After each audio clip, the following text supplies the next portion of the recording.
Holy goat nipples. I mean, wow. Just wow. New details have come to light about the Forsaken DLC coming this fall, and my mind is blown. I mean, some very big details have dropped about the story and some other content as well, but the story in particular has given us a few tidbits that will allow us to make some really interesting speculations. So be warned, this video might have some mild story spoilers, and if you want to go into Forsaken completely blind, then I would suggest skipping this video. For everybody else, get ready for some knowledge. So, here is what we know. Prince Uldren is a captive in the Prison of Elders, and is looking for a way to find his sister. He escapes from the prison with the help of the Scorn, killing Cade 6 on the way out. The main story is going to revolve around hunting the Scorn Barons down. We know that the first 6 are going to be in a non-linear approach where you can pick and choose which missions you want to do first.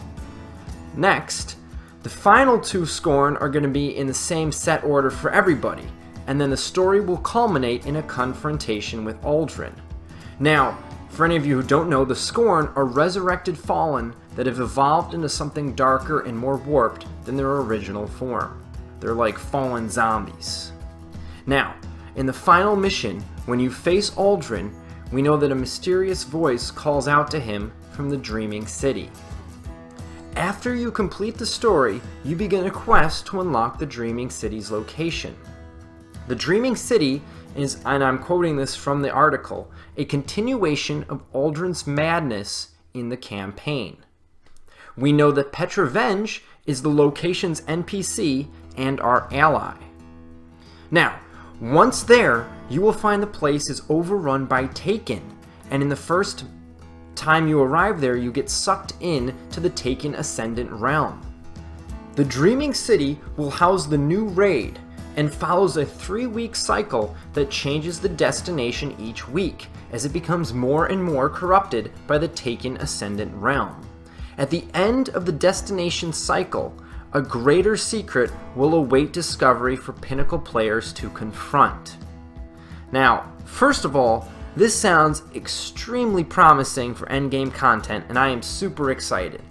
The Gameinformer article talks about hidden passageways and treasures, and the entire location basically evolves over these 3 weeks.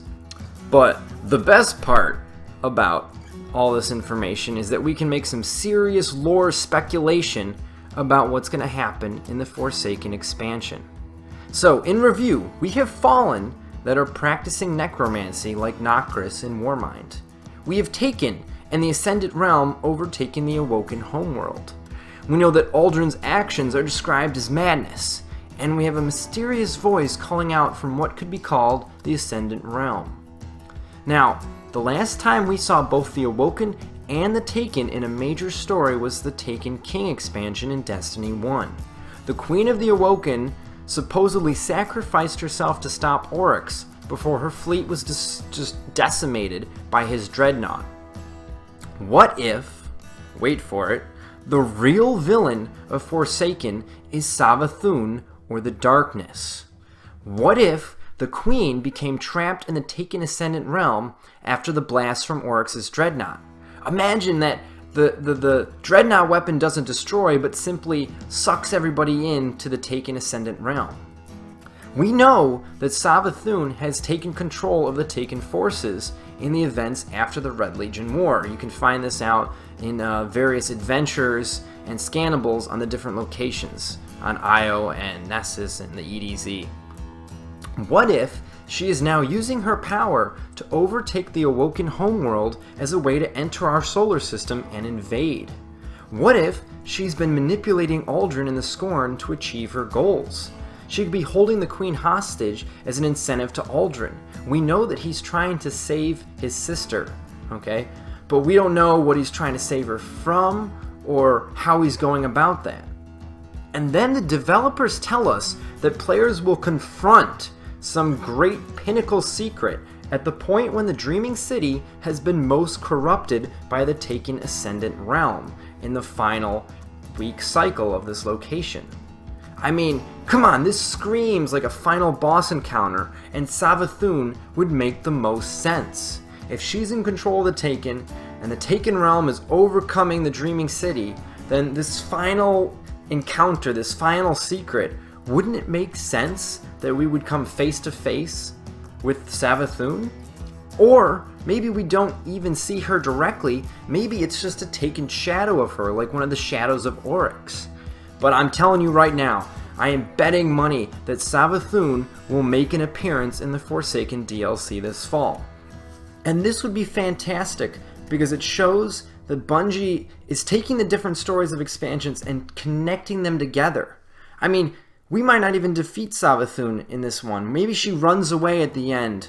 But the idea is it's leading into the next expansion. So next fall, maybe we actually finally face Savathun in a full expansion. Either way, we get this overarching story that Destiny so desperately needs. Hell, this could justify Aldrin's choices and why maybe his mind has been twisted by the darkness. It explains perhaps how the fallen Scorn have acquired powers of the Hive and resurrecting their fallen comrades. And it all ties back to the story in Taken King.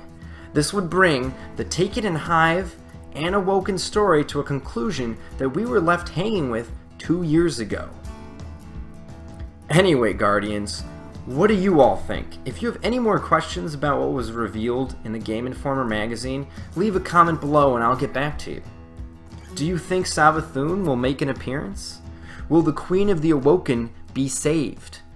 I tell you, I can't wait to find out.